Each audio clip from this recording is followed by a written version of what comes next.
Bonsoir tout le monde, bonsoir la France, bonsoir mes chers concitoyennes et concitoyens.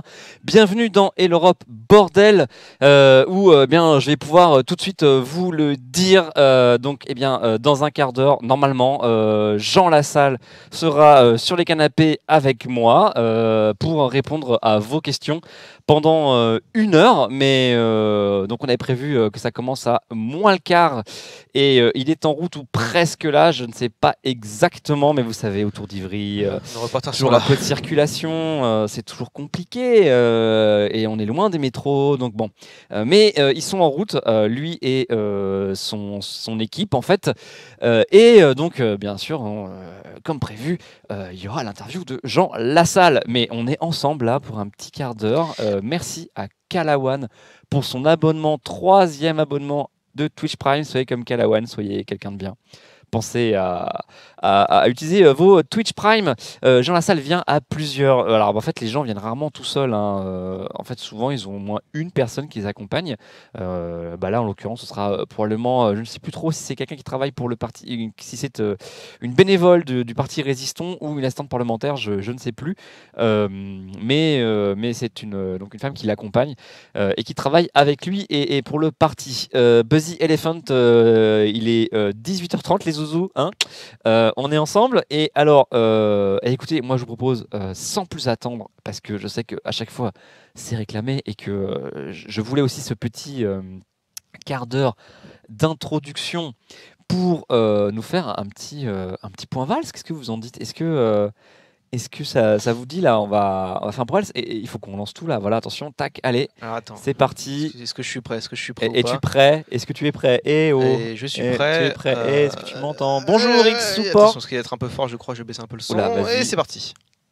Et donc tout de suite, le point valse.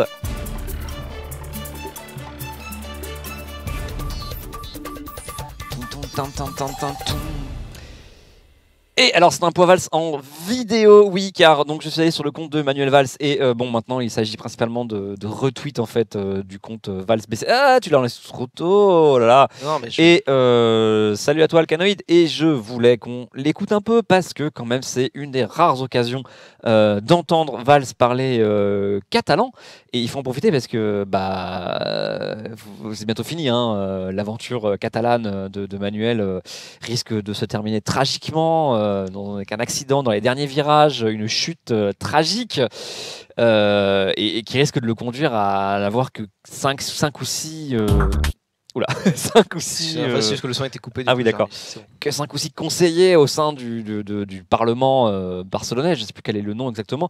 Et donc là, c'est une vidéo complètement à charge sur Ada Colau. Donc là, il y va, mais avant à la bourre, hein, quand même. Attention, mais le parapet.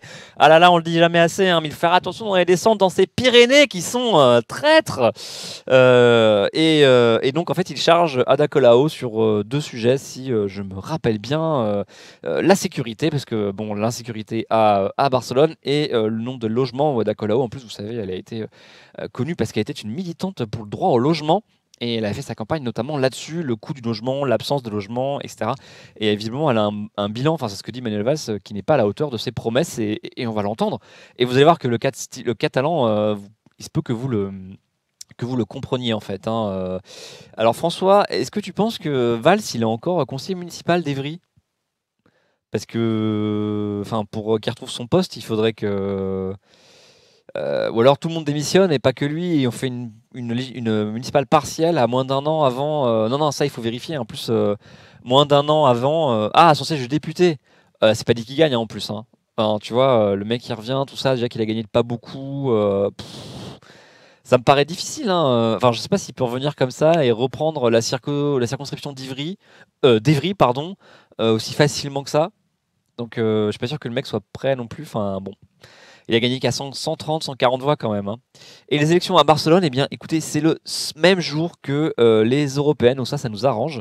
Donc, évidemment, vous pensez bien que à la soirée électorale, on parlera des résultats de Barcelone. Hein. Quand même, on peut pas passer autant de temps à faire des points valses toutes les semaines et ne pas parler des résultats le soir du scrutin. Vas-y, lance la vidéo, vous allez voir, c'est une musique superbe. Oh mon Dieu, cette musique. Donc l'insécurité est la première préoccupation des Barcelonais. La primera mesura, clarament, première mesure, clairement, hein. Són 1500 agents de plus de la sécurité. Et il parle catalan, hein, ça s'entend. Voilà, il a promis 8000 logements de protection sociale et en 4 années, on en a fait que 700. Non mais vous vous rendez compte? La musique. Assumeixo el compromís de construir 10.000 habitatges socials en 8 anys a la ciutat. Et un petit peu sur le tourisme. Salut Lilo H, bienvenue, installe-toi. Los turistas son bienvenidos a Barcelona. Là, vous voyez, comme il parle des touristes, hop, il est passé en castillan. Jo vull acabar amb aquest fenomen. Là, par contre, c'est du catalan. Manta. J'adore.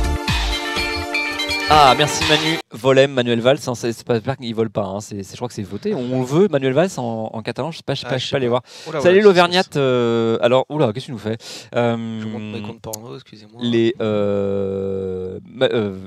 vais dire Manuel Valls. Manuel Valls est en route. Non, Jean Lassalle est en route. Salut Vince Darkhead. Jean Lassalle est en route. Ou il est presque là, je sais pas trop. Parce que là, en fait, je suis seul dans le studio avec, Il est en retour. avec la régie. Il est quoi? Il arrive incessamment. Il arrive incessamment sous peu. Très bien, très bien. Et attention à vos blagues, hein, s'il vous plaît. Hein. Non, vous savez que nos invités. Ah, d'accord.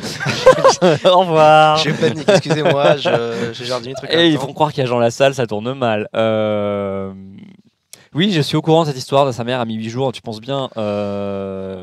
Mais j'ai pas prévu d'en parler. Hein. Apparemment, sa mère a 8 jours de travail. La pauvre, elle a dû vraiment. Enfin, ça a dû être compliqué quand même. Hein. Oui, là. Voilà, alors je tenais quand même à ce qu'on voit comme ça.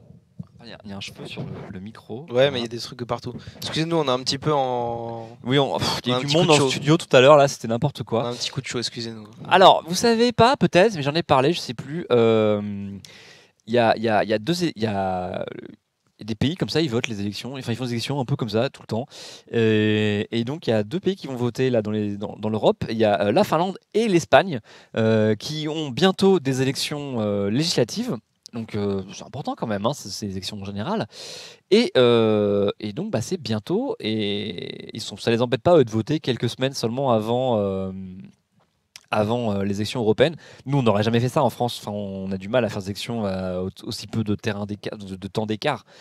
Déjà 2 élections dans l'année, à chaque fois on se dit « Ouh là là, c'est compliqué ».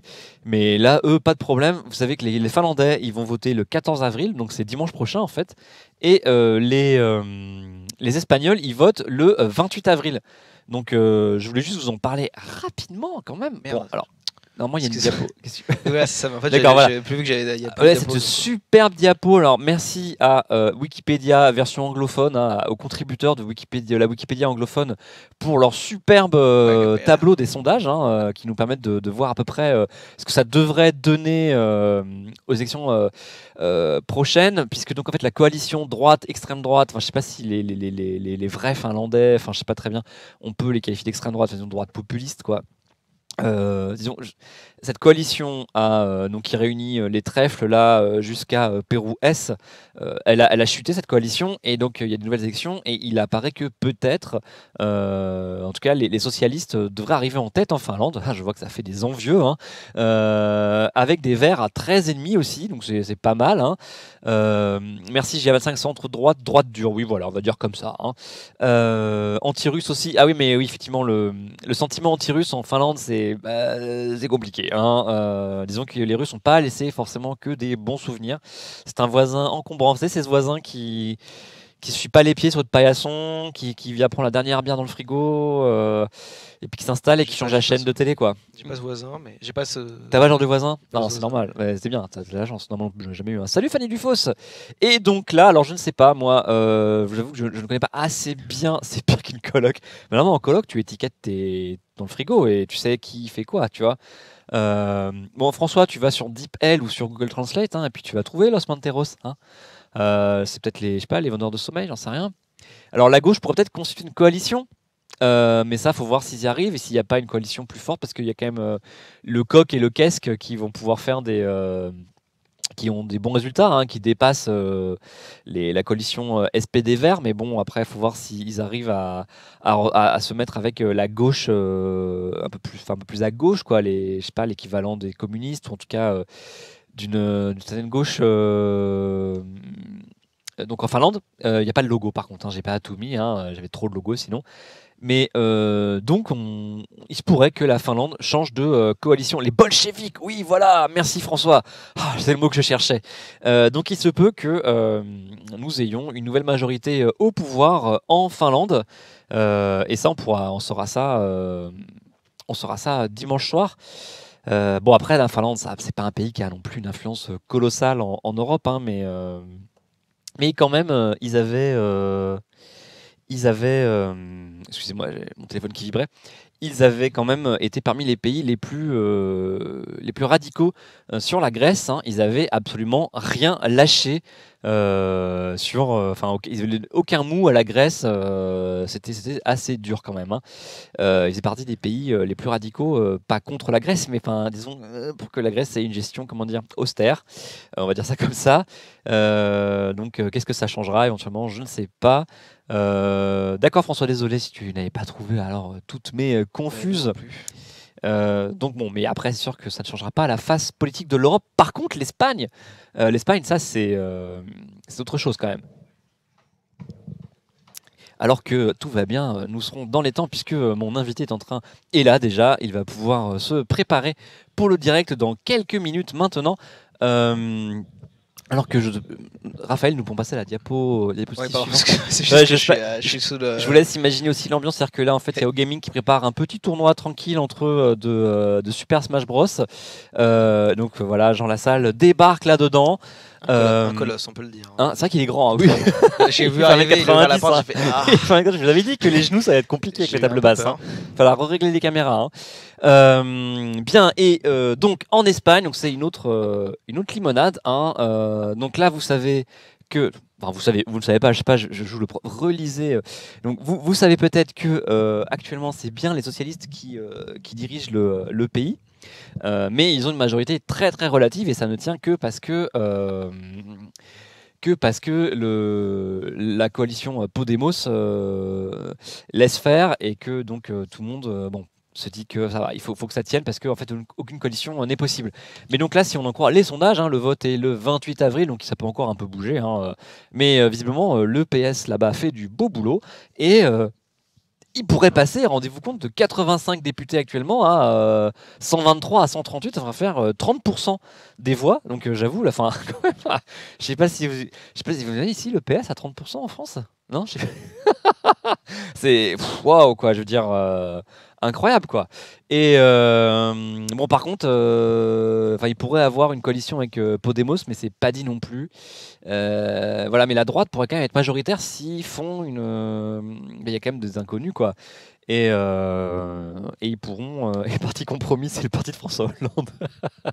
Je connais pas compromis effectivement. Mais après, c'est anecdotique. Hein, ils auraient un ou deux députés. Hein, c'est pas grand chose. Peut-être des gens qui votent à genre l'île des Baléares ou les Madères, non, je sais pas. Pas Madère, c'est le Portugal. J'ai oublié le nom des autres îles espagnoles. Et vous voyez que Ciudadanos pourrait aussi gagner beaucoup, et c'est vraiment Podemos et le Parti populaire qui perdrait beaucoup de voix au profit du PS, au E et de Vox, hein, le parti d'extrême droite, qui pourrait même potentiellement, selon les écarts, là, les Canaries, merci Perceval, selon les écarts, on pourrait avoir l'extrême droite espagnole devant la coalition qui réunit entre autres Podemos, hein, Unidas Podemos, puisqu'il n'y a pas que Podemos. Hein. Et donc, plein d'inconnus pour cette élection espagnole qui pourrait voir arriver au pouvoir une nouvelle coalition de gauche, beaucoup plus stable que celle actuelle, et imiter en fait finalement leurs voisins du Portugal, hein, dont je vous rappelle, là aussi c'est une coalition de gauche assez improbable. Pardon. Qui dirige avec même le Parti communiste portugais, les socialistes et un troisième parti dont le nom m'échappe. On aurait toute une péninsule ibérique avec des coalitions de gauche qui tiennent la route. Ce serait assez impressionnant. Et finalement, vous voyez qu'on n'est jamais mort en politique. On avait donné le PSOE mort et enterré. Enfin, peut-être pas autant que le PASOK grec ou le PS français, mais il n'empêche, vous voyez que finalement, rien n'est jamais écrit, et que, eh bien, selon les choix politiques faits dans les pays et selon les histoires politiques, eh bien, ça peut beaucoup changer, même si entre les partis européens, il y a quand même des constantes, hein, avec notamment l'émergence de l'extrême droite, y compris en Espagne, avec Vox qui devrait faire un carton, en tout cas près de plus de 10 points aux prochaines élections législatives et surtout aux prochaines élections européennes, donc le 26 mai. Voilà, j'ai fini mon petit quart d'heure. Je voulais quand même vous présenter rapidement l'invité. Vous le connaissez, c'est Jean Lassalle. Hein. Bon, alors, je vais le présenter rapidement avant d'être face à lui là dans 3 minutes. Mais donc, c'est un homme qui a commencé sa vie sa vie professionnelle comme berger. Hein. Il est né en 55. Il était maire de Lourdios-Icher, donc dans les Pyrénées-Atlantiques, de 1977 à 2017. Il a commencé à être maire à 21 ans. 21 ans. Lourdios-Icher est une commune de, alors aujourd'hui, 148 habitants. Je ne sais pas combien il y en avait en 77, je n'ai pas été vérifié. Député depuis 2002 et conseiller général, à l'époque, on dit aujourd'hui conseiller départemental des Pyrénées-Atlantiques, de 1982 à 2015. Il s'est présenté à la présidentielle de 2017, où il a réuni 1,21% des suffrages. Et ça fait 435 000 voix. Et on parlera éventuellement de ses coups d'éclat plus tard, parce qu'il est déjà 46 quand même. Et donc on prend vos questions, vous pouvez les poser. N'hésitez pas surtout à mentionner Acropolis ou Perceval qui se charge de réunir les questions. Et moi, je les retrouve sur l'iPad. C'est vachement moderne. Et comme ça, je pourrais tranquillement les poser. Donc Perceval, il est là pour récupérer vos questions, ou alors vous mentionnez Acropolis. On fait une mini pause de temps que je bascule, que je change de plateau, et que je mette un micro cravate aussi quand même, c'est plus élégant. Et je vous dis à tout de suite.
Et bonsoir, nous voilà sur le plateau canapé avec donc Jean Lassalle pour 1 heure d'interview dans L'Europe Bordel avec les questions du chat. Donc bonsoir Jean Lassalle. Bonsoir. Et merci d'avoir répondu à notre invitation. Alors le principe donc c'est que vous répondez à des questions posées par le public de l'émission grâce au chat de Twitch.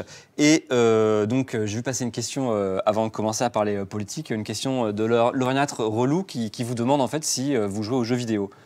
Parce qu'en fait j'explique, il y a OGaming à côté, il joue là actuellement à des jeux dans le salon d'accueil et donc beaucoup de jeux vidéo ici, quoi. Je l'ai vu, et il est nombreux d'ailleurs. Ils sont nombreux. Ils sont nombreux, oui. Ils sont nombreux à y participer. Disons qu'ils me sont très familiers. Moi, personnellement, je n'ai pas su apprendre à jouer avec. Et c'est arrivé à peine un peu trop tôt. Je pense que mon esprit s'était un peu fermé. Par contre, mes enfants ne s'en sont pas privés et ils ont consacré de très nombreuses heures. Donc je peux dire que je connais bien les jeux vidéo.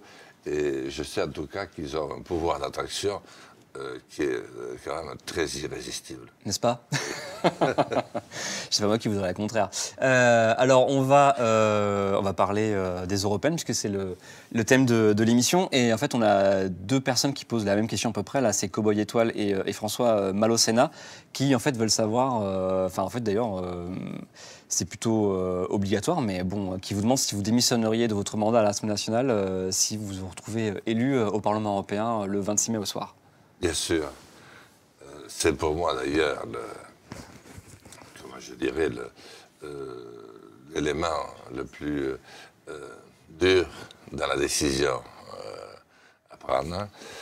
Parce qu'abandonner un territoire qui m'a fait confiance depuis toujours, depuis si jeune, puisque vous avez rappelé l'âge de mes débuts, et j'ai été élu et réélu à 4 reprises comme député, ce qui aujourd'hui est quand même assez difficile, puisqu'on dit qu'on est député très longtemps, mais on est député en moyenne que 7 ans et 2 mois. Voilà la carrière de député.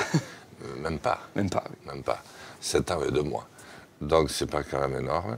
Et me présentant à l'élection européenne, j'aurais siégé à Bruxelles. D'accord. D'ailleurs, justement, donc Cowboy Étoile qui continue la question, qui demande si Résistons en fait serait allié à un groupe au niveau du Parlement européen. Parce que je rappelle au public qu'il y a des groupes dans le Parlement européen, à Bruxelles et à Strasbourg, qui sont donc au niveau européen. Est-ce que Résistons a déjà eu des contacts avec d'autres partis européens pour fonder un groupe au Parlement européen? Je connais un certain nombre de partis européens, notamment depuis que j'ai fait mon tour d'Europe. Après avoir fait le Tour de France à pied, j'ai fait un Tour de France de 6000 km pendant 9 mois. Et quelques semaines après, j'entreprenais un tour d'Europe où j'ai visité 15 pays. Et l'Europe bougeait. Il y avait toute une série de partis qui étaient naissants, peu connus, certains l'étaient, mais avec lesquels j'ai sympathisé. Par exemple, j'ai vu Tsipras, avant qu'il ne soit au pouvoir en Grèce. Et j'ai vu Ciudadanos, Podemos, dont vous parliez. J'ai vu le mouvement 5 étoiles. J'étais à certaines de ces réunions. De droite comme de gauche, il y avait un désir de renouveau. Et je me suis rendu compte qu'arrivés au pouvoir, ils se heurtaient tous quand même à la terrible difficulté qui est le fait que nous n'avons plus de pouvoir. Une fois de plus, c'est la finance spéculative qui s'est imposée à nous avec une violence inouïe et qui nous a certainement pris de court et qui, pour l'instant, nous a aussi dépecé de tous nos pouvoirs. C'est la raison pour laquelle aucun des gouvernements ne réussit. Aucun. J'essaye de les compter, à part Mme Merkel qui s'est succédée elle-même à 3 reprises, je crois. Regardez le nombre de chefs d'État ou de chefs de gouvernement qui se succèdent en Europe. Ils ne sont pas très très nombreux. Ouais, on a peut-être. Il y a un turnover qu'on n'avait pas auparavant. Et ça, cette instabilité, selon vous, elle est provoquée par la finance ou par l'Europe Les deux. Mais d'abord la finance, je pense. C'est-à-dire que, bien sûr, le capitalisme a toujours existé, surtout depuis 4 siècles d'ailleurs, où on l'a théorisé, où on l'a mis au point, et on l'a fait fonctionner. Mais en France, par exemple, on avait réussi à construire un modèle qui était à la fois social et libéral. Et les Français, ils sont très attachés. Social et en même temps libéral, c'est-à-dire pour en faire appel à des capitaux privés. Le problème, c'est que nous avons évolué dans un modèle économique, dans un modèle social, un modèle démocratique, qui restera dans l'histoire. Certainement comme l'un des plus aboutis. Au même titre qu'Athènes, peut-être même un peu plus qu'Athènes, parce qu'Athènes, il y avait quand même des esclaves, et les femmes n'existaient pratiquement pas, et en tout cas ne votaient pas. Pas vraiment. Et le nôtre, en France, et dans les pays d'Europe de l'Ouest, pendant une trentaine d'années, a eu de vrais débats politiques. C'est-à-dire que voter à gauche avait un sens. C'était voter pour plus de social, pour plus de partage, pour plus d'humanité, quelque part. Voter à droite, c'était voter pour plus de sécurité, pour plus de libéralisme, plus d'esprit d'initiative peut-être. Voter au centre, c'était voter dans un certain souci d'harmonie pour trouver des accords. Voilà. Mais le dernier grand choc qu'il y a eu en France sur cette idée-là, c'est les plus jeunes, je m'en excuse auprès d'eux, s'en souviennent à peine, ou 6 ans d'après l'histoire, c'est François Mitterrand contre Valéry Giscard d'Estaing en 1981. Qu'est-ce qui s'est passé depuis? Depuis, tous les mouvements et tous les partis ont fait le même choix, les uns après les autres, c'est-à-dire qu'ils ont choisi d'abandonner leur modèle pour passer sous un système. Le mur de Berlin est tombé, il n'y a pas eu de concurrence pour notre modèle, si j'ose dire, et notre modèle est devenu système, comme le sont les États-Unis depuis leur naissance. C'est-à-dire qu'il n'y a que le fric, à tout prix. Alors j'en profite pour prendre la question de Skillerio, là, qui vous pose une question sur la Grèce, puisque vous dites qu'en plus vous avez rencontré M. Tsipras, et il voulait savoir si vous pensez que justement M. Tsipras a eu raison de mener la politique d'austérité qui lui a été fortement conseillée par la Troïka, en fait. Je pense que M. Tsipras n'a pas eu le choix. J'ai vu M. Tsipras très déterminé. Il a d'ailleurs terminé en pleurant. À côté de moi, d'ailleurs, en Grèce, ils pleuraient tous. Pourtant, c'est dur, les Grecs.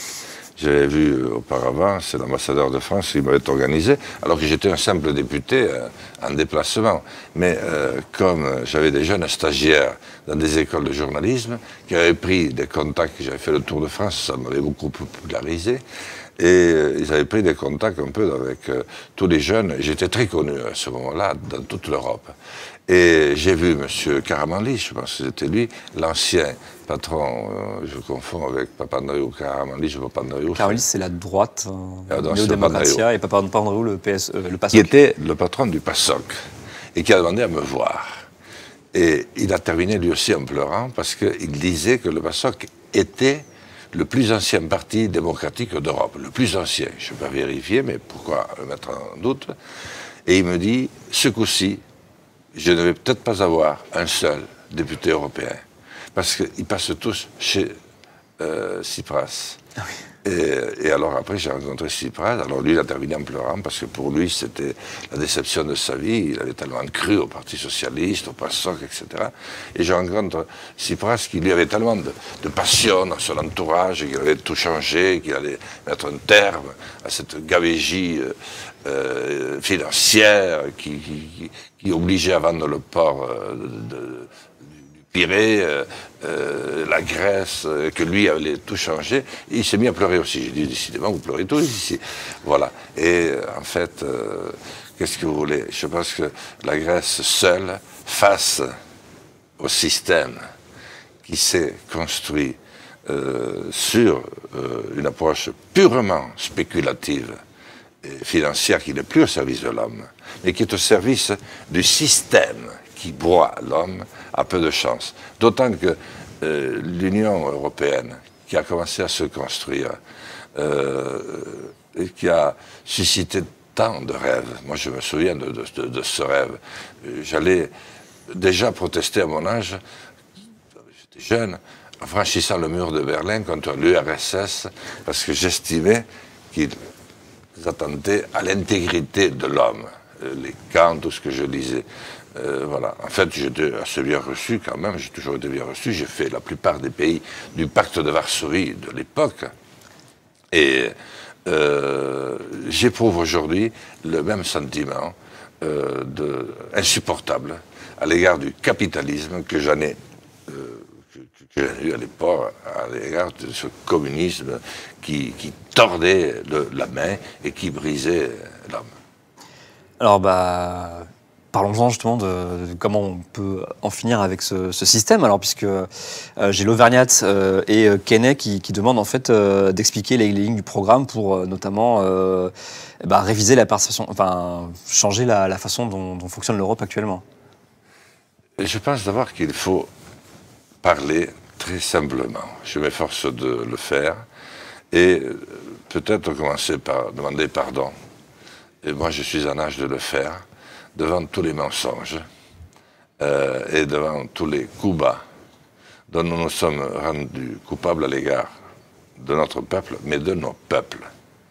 Parce que si on regarde la manière dont on s'est comporté dans ce vieux continent, cet espace où les hommes se sont déchirés jusqu'au dernier sang, et notamment la France, Xang, qui a vu ça sur 14 départements à peine. Sang a coulé par ruisseaux, par rivières entières. Le fait de construire cet espace a été très, très bien perçu. Je pense que malheureusement, à cette époque-là, on n'a pas eu le courage d'expliquer. Parce que les Européens étaient prêts à une forme de citoyenneté. La citoyenneté, c'est ce qui permet de faire société, de faire nation, de faire État, de faire pays. Et le fric est arrivé trop vite. On a plaqué le système américain sur cette Europe. Vous pensez que c'est le système américain qui est plaqué actuellement sur l'Union européenne ? Complètement. Parce que nous sommes d'une certaine manière perçus comme des États, mais des États un peu fédéraux. Mais je regarde le Connecticut, pour aussi beau soit-il, n'a rien à voir avec la Grèce ni la Rome antique. L'Ohio, on ne peut pas dire que ce soit la vieille Espagne quand même. Et on ne va pas dire que la Californie est tout à fait la France. Les États fédérés américains sont bien moins indépendants de leur État central que les États européens le sont de Bruxelles. Je ne vous le fais pas dire, mais c'est pour vous dire que déjà, il y a un fait historique. Et il y a un modèle pour le vieux continent où il y avait des pays de très longue histoire, de très vieille tradition, qui se sont retrouvés avec moins de pouvoir que des États qui avaient 300 ans de moins qu'eux. Vous comprenez? Donc c'est encore plus difficile. Alors on a refusé de parler de tout ça parce qu'on a inventé le Front National. Au départ, moi, le Front National, je l'ai connu avec Jean-Marie Le Pen à 1,2. Enfin, c'est ce score des années 70, oui. Oui. Je n'ai pas connu Jean-Marie Le Pen, mais j'ai connu le Front National de Jean-Marie Le Pen à 1,2. Et puis, par calcul politique, d'abord de François Mitterrand, puis ensuite de la droite, de tout le monde, on l'a fait monter au niveau où il est aujourd'hui. Pourquoi? Parce que ça nous servait, ça a servi tout le monde. Tout ce dont on ne voulait pas parler, parce que c'était tabou, on disait que c'était du Front National. Ceux qui en parlaient étaient des frontistes. Après, on a inventé beaucoup mieux comme terme, des complotistes, des je ne sais quoi. On n'ose même pas dire les mots tellement ils sont vilains. Mais on a réduit l'espace de débat politique à 20%. On parle de 20% des sujets aujourd'hui. Il y en a 80 dont on ne parle pas. Est-ce qu'on est capable de parler de migration d'une manière rassurée, bien que ce ne soit pas du tout rassurant, que ce soit un sujet très grave? Est-ce qu'on est capable de parler de la dette d'une manière apaisée? Pas du tout. Est-ce qu'on est capable de parler de l'Europe? Pas du tout. Est-ce qu'on est capable de parler de la place de la finance, justement, dans nos vies et dans la désintégration de l'homme? Pas du tout. Et tous ceux qui en parlent, finalement, se sont retrouvés dans la fachosphère. voyez, et n'ont laissé au monde des intelligents que 20%. Vous trouvez qu'on ne parle pas d'immigration dans le débat? Enfin, j'ai l'impression qu'on en parle beaucoup quand même.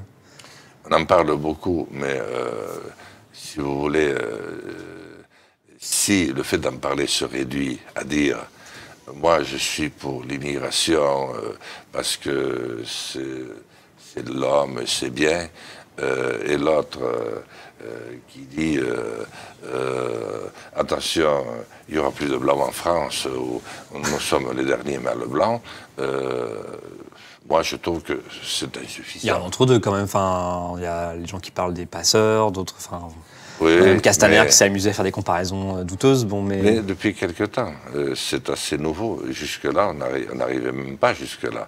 Mais c'est bien qu'ils soient arrivés aux passeurs, mais on pourrait parler aussi des ventes d'armes que nous avons organisées et que nous avons, des armes que nous avons vendues à nos pires ennemis. Ceux qui, précisément, ont mis tous ces dispositifs en place. L'Arabie Saoudite n'y est pas pour rien, le Qatar n'y est pas pour rien, pour être plus précis.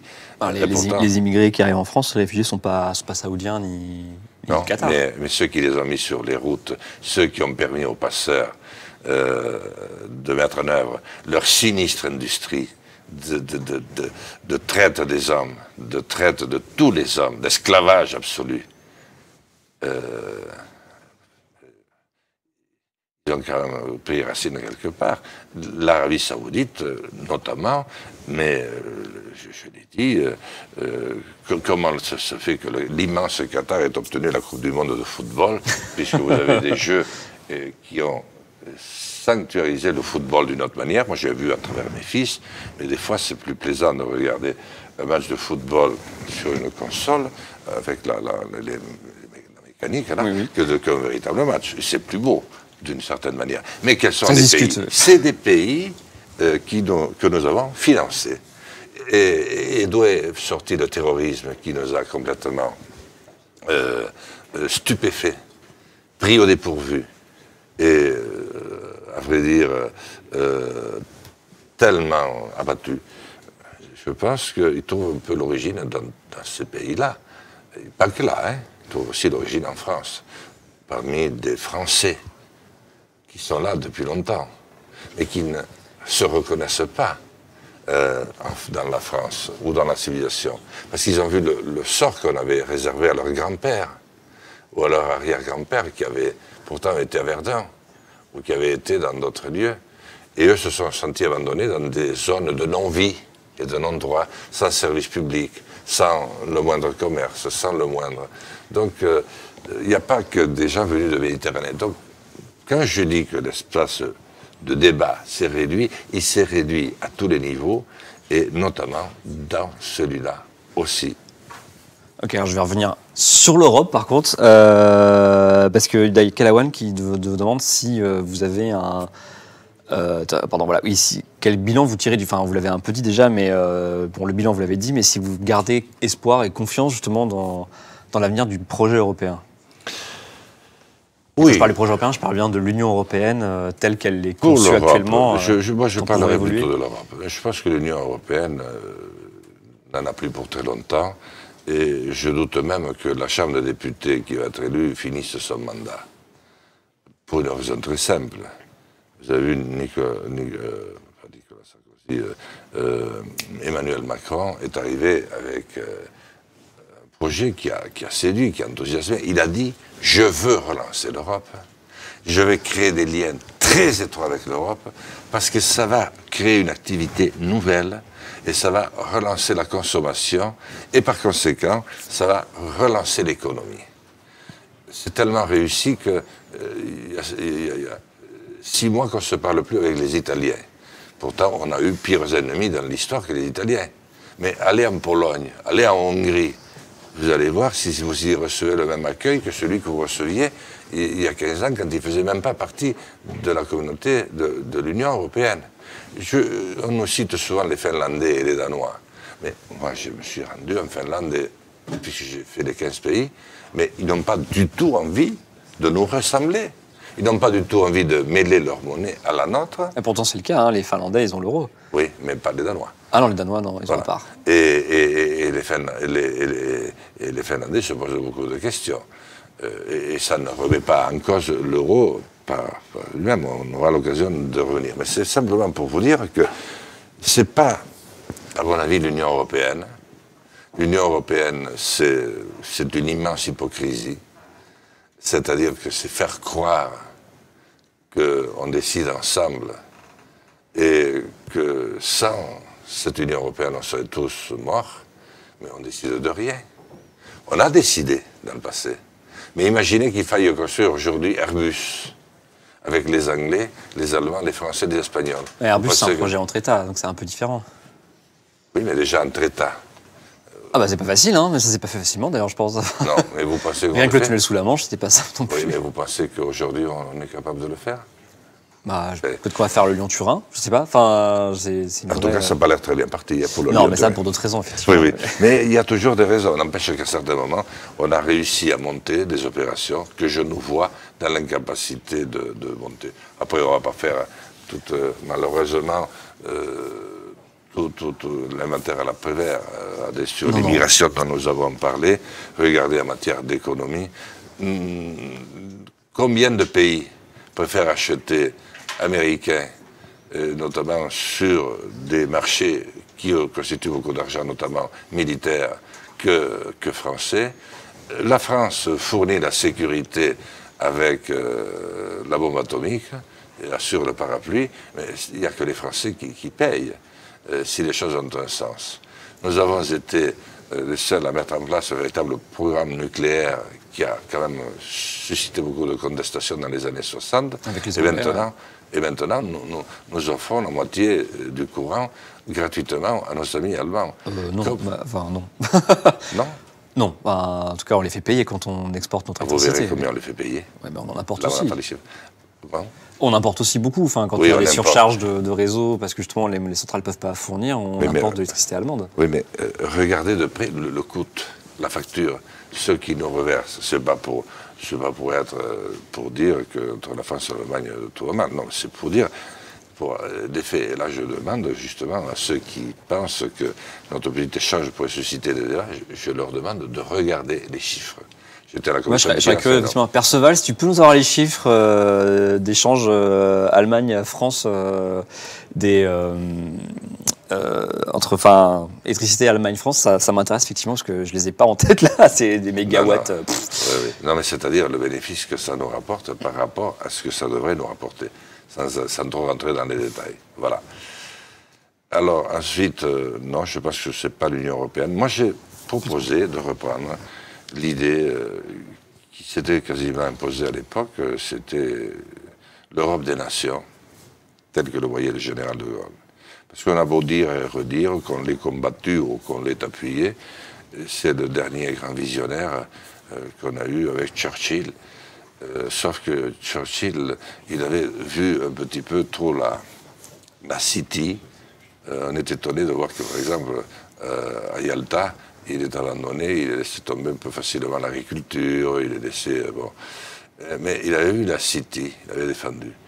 Et nous, au fond, je ne sais pas trop ce que nous avions, on n'était pas. Bon, mais qu'est-ce que nous avons défendu par la suite? En tout cas, pas forcément l'agriculture, vu l'état dans lequel elle est, pas l'industrie, vu l'état dans lequel elle est, et pas l'économie, vu l'état dans lequel nous sommes, puisque vous connaissez notre niveau d'endettement.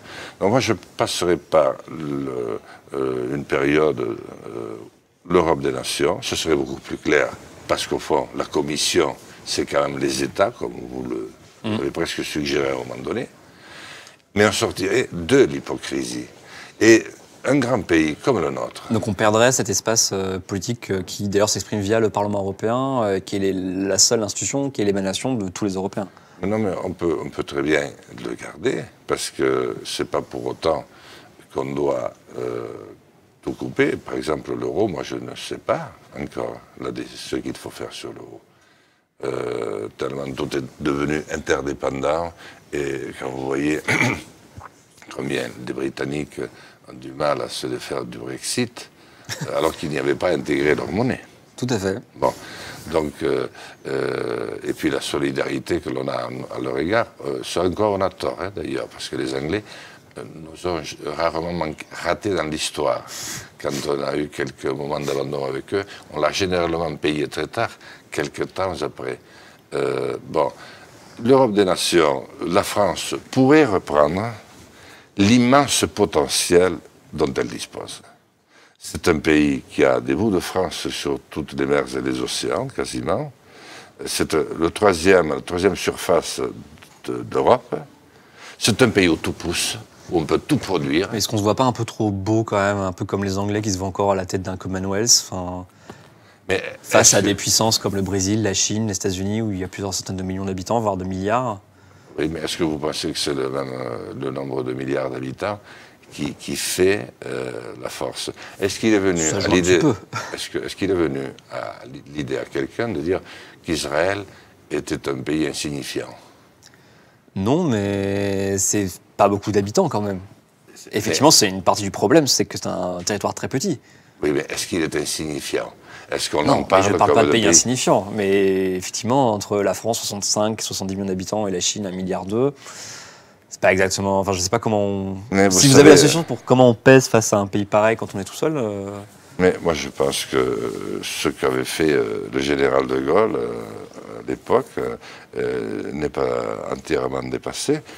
Le monde s'est beaucoup complexifié depuis, puisque l'Union européenne n'existait pas, et la globalisation, on ne dit même pas la mondialisation, la mondialisation s'est mise en route. Nous sommes bien d'accord. Mais sinon, une France qui déciderait de reprendre les choses en main, parce qu'à 26, on arrive à décider de rien, et qui, au lieu d'emmerder tout le monde avec le climat, de faire peur à tout le monde, qui passerait immédiatement à un projet solaire de grande envergure. Nous sommes prêts, parce que quand j'ai préparé les présidentielles, j'ai rencontré tous les directeurs de la recherche en France. Et ils m'ont fait observer que, par exemple, je connaissais l'exemple, mais Font-Romeu, qui a 60 ans, vous avez ce système de verres convexes qui se réfléchissent, qui réfléchissent même la lumière, même pas le soleil, ce qui crée un arc électrique d'une puissance infinie. Mais imaginez que l'on ait développé cela. Ce n'est pas les plaques qu'on met sur tous les toits, c'est d'autres techniques dont nous disposons.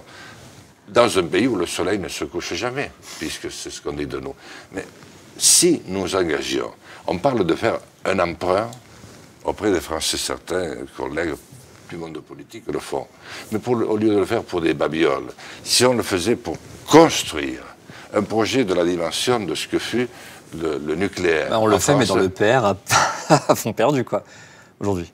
Exactement, à fond perdu. Vous avez totalement raison. Et là, on se débarrasserait du pétrole, parce que le pétrole n'est plus qu'une source de guerre. Le pétrole n'est plus qu'une source de compromis inacceptable qui, finalement, débouche sur les crimes les plus abominables dont on a parlé tout à l'heure. Alors, puisqu'on parle d'énergie, j'ai, grâce à Perceval, merci Perceval, les chiffres d'import-export en fait, de l'énergie de la France, donc c'est en térawattheure, en plus même pas en gigawattheure. Et en fait, alors, avec le réseau du côté de l'Allemagne, du Benelux, donc CWE, on exporte 8,6 TWh. On a exporté en 2017 8,7 TWh et on en a importé 19,6. Par contre, on est bénéficiaire plutôt du côté italien et espagnol, et la Grande-Bretagne. Par contre, c'est pas vers l'Allemagne qu'on en exporte le plus, en fait. Comment avez-vous appelé votre ami là qui vous a donné les chiffres? Perceval, c'est un pseudo, il s'appelle. Merci, monsieur Perceval. Mais ce qui est intéressant, c'est de voir qu'on est excédentaire. En global, on est excédentaire.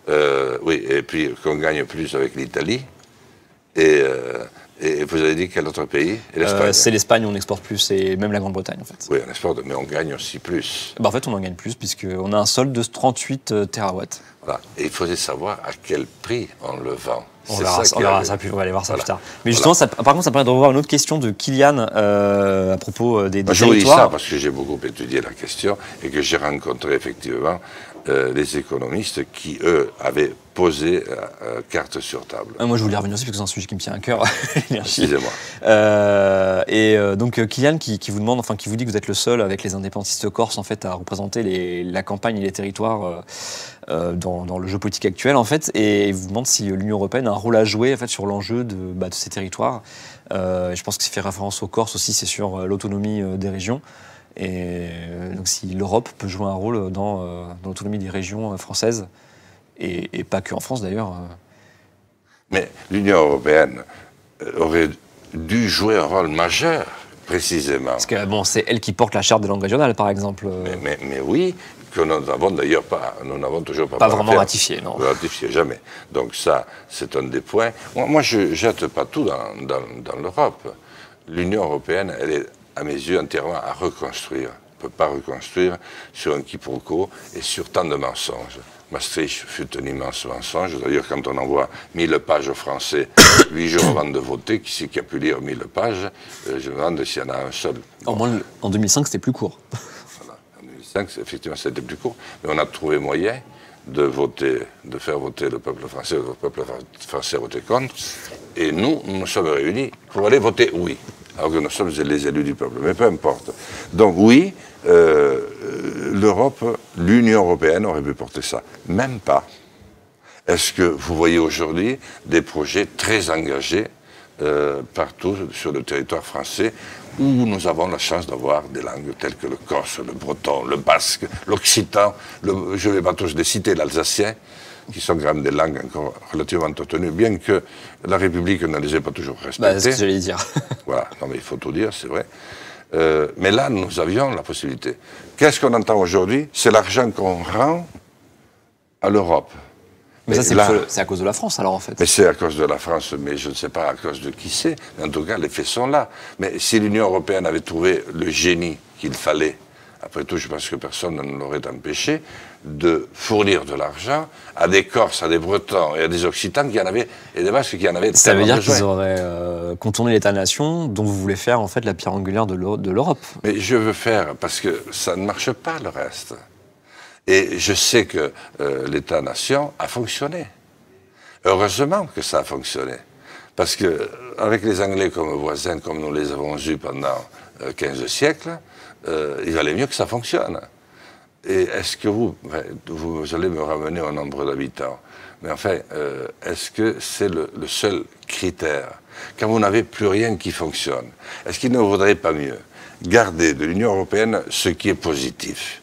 Et par exemple, la Chambre des députés, c'est normal qu'on débatte ensemble. D'ailleurs, on débat de quoi? Puisque nous envoyons des députés avec lesquels nous n'avons pratiquement aucune relation. La dernière fois, c'était une majorité de députés Front National. Dites-moi, qui est-ce qui a été voir les députés du Front National pour prendre des contacts, ou même si nous avons eu l'occasion de les rencontrer? Je n'en suis même pas sûr non plus. J'ai pas eu cet honneur. Voilà. Et vous avez, je pense, plus de chances de voir un DAU, comme on dirait chez nous, qu'un député européen. Précisons pour nos amis des plaines que le DAU est un animal avec les pattes... il y a une patte, celle d'en haut, qui est plus courte que celle d'en bas. C'est ça. Il y a aussi les DAU gauche-droite, je ne sais pas si... Voilà, c'est exactement. Mais décidément, vous êtes incollable partout. Hein. C'est grâce au jeu que vous êtes aussi, que vous êtes aussi affranchi. Donc, moi, je suis revenu à l'Europe des nations, qui permettait à la France de retrouver un espace politique qu'elle n'a pas, et un espace financier qu'elle n'a plus. De prendre deux grandes initiatives, notamment, j'ai parlé de l'énergie, parce qu'en relançant l'énergie solaire, on relance toute l'économie. Or, l'économie, elle est à la mort aujourd'hui. Vous ne pouvez pas réindustrialiser quand vous n'avez pas une thune. Vous ne pouvez pas recréer une agriculture quand vous n'avez pas une thune. L'artisanat, le commerce... L'argent de l'agriculture, il est à la PAC, justement, là. Comment? L'argent de l'agriculture, il est à la PAC aujourd'hui. Oui, mais il faut particulièrement. Oui, mais il faut voir, d'abord, grâce à notre apport financier, qui est quand même loin d'être négligeable. C'est vrai, mais bon, il revient en grande partie aux agriculteurs français. Oui, et vous avez vu pour après, on peut discuter de la il y avait 3,5 millions d'agriculteurs lorsque... l'Union européenne s'est engagée, il en reste 300 et quelques mille tout mouillés aujourd'hui. Et quand vous savez que parmi ceux qui vont du pepi boom, qui vont partir à la retraite, vous n'avez pas 1 sur 10 dont l'exploitation est reprise. Moi, je vois dans le village de Lourdes-Ichère que vous connaissez, parce qu'il faut le connaître pour prononcer aussi bien son nom que vous le faites. Merci. Eh bien, quand vous voyez que j'ai réussi à installer, jeune maire, maintenant, 28 jeunes agriculteurs, et qu'aujourd'hui, il y a 2 qui vont voir leur suite reprise, l'un, c'est mon frère, et c'est 2 jeunes femmes qui reprennent. C'est la fille de mon frère qui va reprendre son exploitation, et l'autre, c'est mon adjoint, enfin mon ancien adjoint, c'est sa fille qui reprend aussi. Et est-ce que vous pensez que là, on peut afficher que la PAC a joué un rôle déterminant? On peut discuter des aides de la PAC, je suis tout à fait d'accord. Mais pour rester sur l'Union européenne, en fait, comment, par exemple, sur l'évasion fiscale, est-ce que vous pensez que sans Union européenne, on pourrait contraindre des pays comme les Pays-Bas, le Luxembourg ou même l'Irlande, d'avoir des meilleures règles fiscales, en tout cas plus de collaboration fiscale, comme on a réussi à le faire avec la Suisse, bon, grâce aux États-Unis également, mais vous pensez que la France toute seule pourrait imposer à des paradis fiscaux des règles de transparence? Parce que vous pensez que le fait d'être en relation beaucoup plus étroite avec la Hollande, le Luxembourg, l'Irlande, nous facilite la tâche dans ce domaine-là? Moi, je ne crois pas. Non, c'est la détermination d'une volonté et la définition d'une politique validée par un peuple, par des peuples, et suivie des faits. Et qu'on se mette autour de la table avec nos amis qui sont des paradis fiscaux, ou qui ont des paradis fiscaux. Nous en avons un aussi, l'Andorre et même un deuxième, Monaco, qui est quand même pas si mauvaise santé que ça. Ils ne sont plus en haut de l'affiche. Ils ont été beaucoup plus secoués. Mais je pense que ce que la France fait, ou ce qu'elle ne fait pas, dans le cadre des paradis fiscaux que vous venez de citer, nous pourrions tout aussi bien le faire, avec une volonté, certes, mais en trouvant des règles intelligentes. Mais il faut une volonté. Là, il n'y a aucune volonté. Il y a 0 volonté. Et au contraire, quand on en parle, on se fâche. Donc, on n'a aucune chance d'y arriver. Donc, par contre, pour finir avec l'Union européenne, si nous maintenons la paix, parce que c'est de cela dont il s'agit, la paix en Europe, je ne pense pas qu'elle soit menacée pour tout de suite. Il faut se méfier, mais pas pour tout de suite. Par contre, la paix dans le monde, oui. La paix à l'intérieur de nos pays, elle est très largement compromise. Nous sommes dans un pays qui est au bord de la guerre civile ou de la révolution. Et je crois que si nous garantissons la paix, nos enfants plus inspirés, qui auront plus appris avec les jeux vidéo, qui se seront familiarisés aux techniques de demain, pourront, eux, faire aboutir ce grand projet. Pour l'instant, nous ne faisons ni l'un ni l'autre. Et c'est ça qui exaspère les Français. C'est la raison pour laquelle ils vont être 30% à aller voter sur une comédie déjà mise en place par tous nos organes de télévision, comme on sait par France Télévisions, qui devrait représenter l'excellence de l'information dans notre pays. France Télévisions et France 2, vous n'avez pas besoin de le traduire dans la moindre langue du monde. Tout le monde connaît. Et quand vous voyez que par 2 fois, me refuse dans les débats, pourquoi? Et de quel droit? Je suis l'un des plus anciens députés, je me suis présenté à la présidence. C'est moi qui ai signé les quelques actes de résistance, les seuls actes de résistance qui ont été signés au cours des 20 dernières années. Je me suis levé, dressé, lorsque les services publics rentraient dans leur phase finale, face à Nicolas Sarkozy, à l'époque, en 2013, en 2003. Est-ce que vous avez chanté dans l'Assemblée nationale? Et j'ai chanté. Je me suis dressé lorsqu'on perdait 500 000 entreprises en France. On ne s'en est jamais relevé. Combien d'autres députés, combien d'autres journalistes, combien d'autres fonctionnaires ont fait la même chose? Personne. Je l'ai fait à la vie et à la mort. Je me suis dressé lorsque j'ai vu qu'après la crise sociale et économique, c'est l'homme qui était attaqué dans son intégrité. Et que nous étions tous dans un univers de malheur, de stress, d'angoisse, parce que c'est ça qui caractérise nos sociétés, et la nôtre en particulier. J'ai fait venir en France, sans verser une goutte de sang, par 3 fois, les journalistes et les experts du monde entier. Alors, ils ne sont pas restés longtemps une fois que j'ai terminé. On les a vite fait comprendre qu'il fallait tourner la page. Et par quoi j'étais récompensé? Par une réputation de guignol, d'homme de coups, de feignants qui montent des opérations, etc. Bon, d'abord, il faut y penser. Et ensuite, il faut avoir le courage de les interpréter. Et encore ces derniers temps, quel est le seul qui a mis un gilet jaune à l'Assemblée nationale? Vous posez les questions à ma place. Non, mais c'est pour vous dire. C'est parce que je fais je me fais moi-même. Vous voyez, je fais moi-même un petit peu. Donc, quand vous me parliez de volonté politique, et quand vous me parliez de ce que pourrait faire la France, mais la France peut faire beaucoup. La France a besoin de France. L'Europe a besoin de France.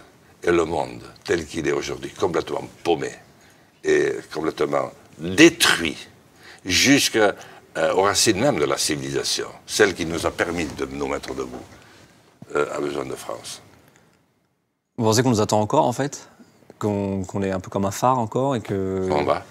Pardon? J'ai pas compris. Vous pensez qu'on est encore un phare et que le monde nous attend, nous, juste la France? Non, nous sommes... Je sais qu'on est toujours regardé de manière un peu particulière, nous mais... sommes une bougie vacillante. Parce que nous n'arrêtons pas de donner des leçons de morale au monde entier. Nous n'arrêtons pas de leur dire ce qu'il faut faire. Mais qu'est-ce qu'on fait nous-mêmes? Quels exemples donnons-nous? Et comment nous mettons-nous sur le devant de la scène? Où sont passés les hommes qui déclarèrent le peuple souverain? À ceux qui écrivirent la Déclaration des droits de l'homme, du citoyen et du droit de l'homme, du droit de l'homme et du citoyen, qu'ils ont même imprimé dans le marbre de l'Assemblée nationale. Où sont-ils passés, ces hommes-là? À ce moment-là, nous avions quelques raisons d'être suivis, d'autant que nous étions portés par une langue d'espoir. Le français, c'est une langue d'espérance, d'espoir. C'est une langue qui porte en elle une forme de liberté, d'indépendance d'esprit. Mais où sommes-nous passés? C'est l'anglo-dollar qui s'est emparé de tout, le français est en disparition partout. Nous avions des instituteurs qui apprenaient le français dans tous les pays. Nous n'en avons pratiquement plus aucun. Alors que les chiffres officiels disent que le français augmente, mais il augmente où? Moi, j'ai connu le français en Syrie, je l'ai connu au Moyen-Orient, je l'ai connu en Amérique du Sud, je l'ai connu même en Amérique grâce du Nord, grâce au Canada, et au Québec. Dans toutes les parties, dans toutes les sphères de réflexion, le français était la langue de référence. Aujourd'hui, c'est l'anglo-dollar. Le français n'existe plus. Mais si nous revenons, nous, France, avec ces valeurs qui ont montré pendant 15 siècles, plus, parce que quand même, il y a eu Vercingétorix avant. Ouais, bon. Non, mais c'est pour dire. C'était un Gaulois. Bon. Oui, d'accord. Eh bien, nous pourrions encore nous faire entendre, à condition de ne pas avoir peur, de faire confiance au génie français ou à ce que les Britanniques appellent le French flair, c'est-à-dire cette lucarne qu'on leur met à la 93e minute et qui les pulvérise. Est-ce que, pour être plus sud-ouest, est-ce que ce génie français, d'après vous, là, pour prendre la question de Dandelion, il s'exprime via le grand débat national, en fait? Ah non. Ça, c'est Est-ce qu'il a l'occasion de s'exprimer dans ce grand débat? Mais parce que c'est encore... On est dans le mensonge. Je dis tout à l'heure, on devrait commencer par demander pardon. Et là, il n'y a pas longtemps qu'il est arrivé, notre ami Macron, il a un sacré paquet de pater à faire. Des pater, oui, d'accord, pardon. Paternoster, tu vois. Comme tu te confessais autrefois, le curé te disait, tu vas me faire 2 pater et 2 ave. Bon, maintenant, on n'en est peut-être pas plus, on n'est peut-être pas là. Mais il peut... se livrer à un repentir républicain. Dire je vous mens, je vous mène sur la mauvaise sphère. Donc là, ce fameux débat. On commence à voir les organes qui ont participé et qui parlent. Et qui disent qu'une très grande majorité de ceux qui ont participé dans les mairies, qui ont participé dans les sphères de débat public, disent « Oh, nous avons des revenus de l'ordre de 2000 € dans nos retraites, etc. » Est-ce que vous pensez que c'est les mêmes qui étaient autour des ronds-points et dont on a découvert non seulement le niveau de retraite, mais même le niveau de revenus? Je suis pas sûr, mais effectivement, les Gilets jaunes ont toujours beaucoup dit, en tout cas, certains Gilets jaunes ont beaucoup dit qu'ils allaient boycotter le grand débat, donc c'est effectivement un problème. Il y avait peut-être un problème à ce moment-là, quand on est président de la République, en tout cas si moi je l'avais été, si j'avais eu 21% de plus de voix au premier tour. C'est pas à 600 000 voix près pour le coup. Ouais, donc, vous voyez, il faut regarder le sens de l'autodérision, quand même, un petit peu de l'humour. Eh bien, je me serais quand même posé des problèmes face au dernier acte révolutionnaire posé par notre pays, qui vaut bien des avertissements. Et si j'avais vu que ceux qui le portaient et qui en étaient à l'origine disaient « votre débat, on n'en veut pas, on ne va pas y aller », j'aurais quand même essayé, au lieu de passer en force une fois de plus, peut-être une fois de trop, de savoir pourquoi il ne voulait pas y aller. Et vous soutenez toujours le mouvement des Gilets jaunes, parce que vous avez enfilé le gilet à l'Assemblée nationale. Est-ce que vous les soutenez toujours? Non, et lesquels d'ailleurs vous soutenez? Non, mon rôle n'est pas de soutenir ou pas des Gilets jaunes et de choisir ceux que je choisis ou ceux que je ne choisis pas. Mon rôle, c'est député.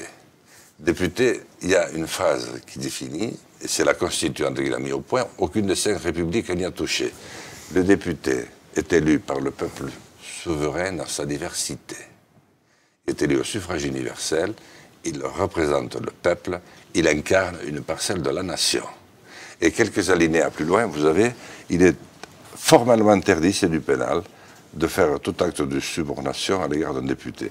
Et qu'est-ce qui se passe aujourd'hui? L'interdiction du mandat impératif. Oui, exactement. Et aujourd'hui, tous les députés sont subordonnés dans leur groupe. Si tu ne votes pas ça, tu vas voir ce qui va sortir dans le canard enchaîné dans 15 jours. Ou alors on passe un coup de fil au préfet de ton département et tu ne vas plus exister du tout et comme ça tout le monde s'aligne. Voilà, ça c'est pour dire.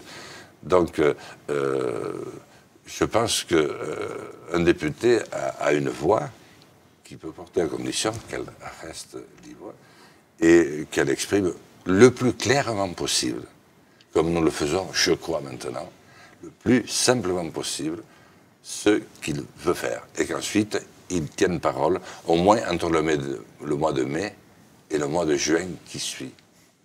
Mais là, je prends la question de Pacman, là, qui vous demande en fait comment vous percevez l'opposition qui est face à En Marche actuellement. Est-ce que vous pensez qu'elle est assez forte, assez audible, puisque vous avez un jugement assez sévère là sur les députés et le fait qu'ils sont dans des groupes parlementaires. Vous êtes dans aucun groupe, vous, hein, c'est ça? Vous êtes en non inscrit, je me trompe pas? Non inscrit, oui, mais j'ai par contre créé le mouvement résistant, oui. Dans lequel j'appelle tous les citoyens debout de ce pays qui veulent résister, parce qu'avant de changer les choses, il faut apprendre à résister ensemble. Parce qu'en résistant ensemble, ensuite, la libération est plus facile. Si on croit qu'en élisant quelqu'un, on va tout régler, c'est ce qu'on a fait avec Macron, on ne règle rien du tout. Il n'y a pas d'homme providentiel. C'est une démarche, c'est un mouvement, c'est un printemps nouveau qui doit se lever. Alors, mais qu'est-ce qui vous différencie d'un groupe comme, je sais pas, Liberté et Territoire ou Les Insoumis? J'ai beaucoup de points communs avec ces deux groupes, notamment. Mais je pense que s'il faut ce qu'il faut savoir de notre pays, c'est qu'il avance dans l'histoire par saut quantique, voilà, pour reprendre une vieille expression. Et notre pays est un pays de rupture. C'est-à-dire que soudainement, il aime rompre sans crier gare avec ce qu'il en était. Et notre pays a besoin aujourd'hui d'être étonné, d'être même estomaqué. Et ça, c'est l'art de la politique. C'est pas de se promener avec des caisses de chiffres qui ne sont jamais les mêmes, ou des attachés 15. Non. La politique, c'est un art. La politique, c'est une vision. La politique, c'est un idéal. C'est aimer les gens, les aimer passionnément. Parler des campagnes. Mais c'est la première chose qu'on apprend. Mais on apprend la même chose aussi où on apprenait dans les villes, et même dans les banlieues. C'est aimer les autres, leur rendre service. Bon, on s'est pas toujours aimé, on s'est égorgé aussi de bon cœur dans le passé. Mais quand même, il y avait une forme de solidarité qui était impérative et nécessaire. Donc pour moi, la politique, c'est d'abord être capable de traduire un futur que l'on puisse identifier. Parce qu'on est renseigné du passé. On connaît des brûlures et les mains ensanglantées du présent. On doit voir le futur. Je pense cela. Et je pense que pour proposer un projet nouveau, à l'instar, excusez-moi, là je vais peut-être apparaître très immodeste, mais il a fallu que je me forge des chevilles d'acier pour résister à toutes les beignes et baffes que je prends dans la guerre depuis des années. Je pense que, prenez le cas de Churchill, il n'a jamais été très nombreux dans son groupe, quand il en avait un. Il a même perdu les élections. Voilà. Bon, moi aussi, j'ai perdu les présidentielles, parce que là, je n'avais pas perdu grand-chose. Mais enfin, De Gaulle, vous pensez qu'il a été très nombreux? Pas du tout. Tout le monde le... Il avait même fait élire 165 députés une fois, il donne le flasher. Bon, est-ce que vous pensez que Mandela avait beaucoup de monde autour de lui? Est-ce que vous pensez que Gandhi avait beaucoup de députés? Du monde, oui. Du peuple, oui. Des députés, pas beaucoup. Donc je ne pense pas, là non plus, que ce soit le groupe. Je pense que si on veut porter un projet original, il faut le porter toute une vie durable. Il ne faut pas y déroger. Alors on va revenir sur les européennes et j'avais une question assez précise en fait, puisque donc, le dépôt des listes va commencer le 23 avril, ça approche. Et c'est là qu'on va pouvoir d'ailleurs savoir si la gauche continue à partir tel qu'on le voit actuellement, s'il y a des unions qui vont se faire. Mais en fait, je voulais savoir, puisque sur le site, il n'y a pas votre site Résistons, il n'y a pas d'indication plus que votre appel à dons et le fait que vous êtes tête de liste. Qui sera avec vous sur la liste? Je sais que vous avez des contacts avec des gilets jaunes, par exemple. Est-ce que... Ah, alors, on me fait signe qu'il faut remettre votre micro sur votre veste parce qu'il va tomber. Ah bon, merci. Je ne sais pas qui c'est qui a fait ce signe. C'est Raphaël. Bon, Ouais. Pardon, Il petite a interlude Merci, micro. Raphaël. C'est un plaisir. Ah, et madame aussi, elle est très sympathique. Je pensais que c'était vous, madame, qui aviez vu ça. Voilà, C'est nos techniciens qui sont à l'affût de la moindre petite... Alors problème. écoutez... Je voulais savoir si, voilà, qui sera avec vous sur cette liste de résistants Eh bien, hélas, plus personne. Et je trouve cet entretien très sympathique et très vrai.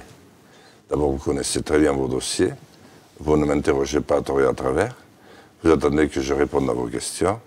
Eh bien, si nos enfants, nos jeunes, font lui-même usage des jeux vidéo dont vous assumez une certaine promotion, mais en leur apprenant aussi les bases de la politique, eh bien, moi j'ai confiance et j'ai envie de vous dire, j'ai décidé depuis quelques heures, enfin, ce soir, hier soir, j'avais le bureau exécutif de mon groupe et nous avons décidé de ne pas présenter de liste de résistants.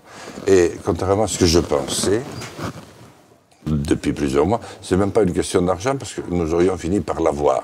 Nous avions un imprimeur qui nous faisait un prix canon, parce que c'est ça, tout est à la charge.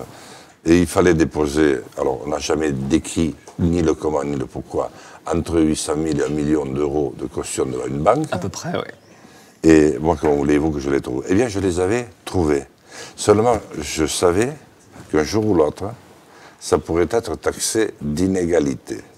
Quand j'ai vu ce qui s'est passé pour la campagne présidentielle, où j'ai fait campagne avec 250 000 euros, alors que Fillon, 26 millions, et Macron, quasiment 20 millions. Il y a 15, 6, mais ça...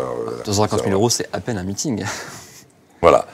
Bon, eh bien, qu'est-ce qui s'est passé? Il s'est quand même passé qu'après le Conseil constitutionnel, quand il a fini son travail, ça prend 1 an, il envoie des membres, ou alors des fonctionnaires, ou je ne sais qui, des stagiaires, envoie votre dossier à un copain. Excusez-moi, je remets le micro, parce que je suis très actif. Perdu. C'est-à-dire, j'annonce une nouvelle, alors je suis actif. Je peux remettre. Hop là. Voilà, donc avec 250 000 euros, dont le Conseil constitutionnel avait d'ailleurs retiré 27 000 euros, pensant que j'avais trop d'argent. Dont le Crédit Agricole avait refusé de me faire l'emprunt, alors que c'est ma banque. 800 000 euros que tout le monde a eu, et qui étaient avancés par l'État, que vous ne deviez pas rembourser, que vous ayez fait une voix ou 1,20%. Mais là, donc, hors toute considération financière sur l'élection européenne, vous avez quand même décidé de ne pas vous présenter alors? Oui, j'ai décidé de ne pas me présenter parce que j'ai vu que, au fond, à part vous, à part CNews, Le Point, qui m'a fait une interview mais sur le numérique, eh bien, aucun journaliste, aucune chaîne n'aurait parlé de moi. C'est-à-dire, j'aurais fait une fois de plus, comme pour les présidentielles, je n'aurais été invité que dans les 15 derniers jours, avec beaucoup de retard sur le temps de parole de tous les autres, sur des émissions vous savez, sporadiques, où il faut parler à tout prix, 14 plateaux de télévision par jour, vous en aurez pratiquement devant eux. Parce que, alors, du coup, ça fait un petit peu le succès de Cantalou, qui a trouvé que je n'articulais pas 9 mots sur 10, etc.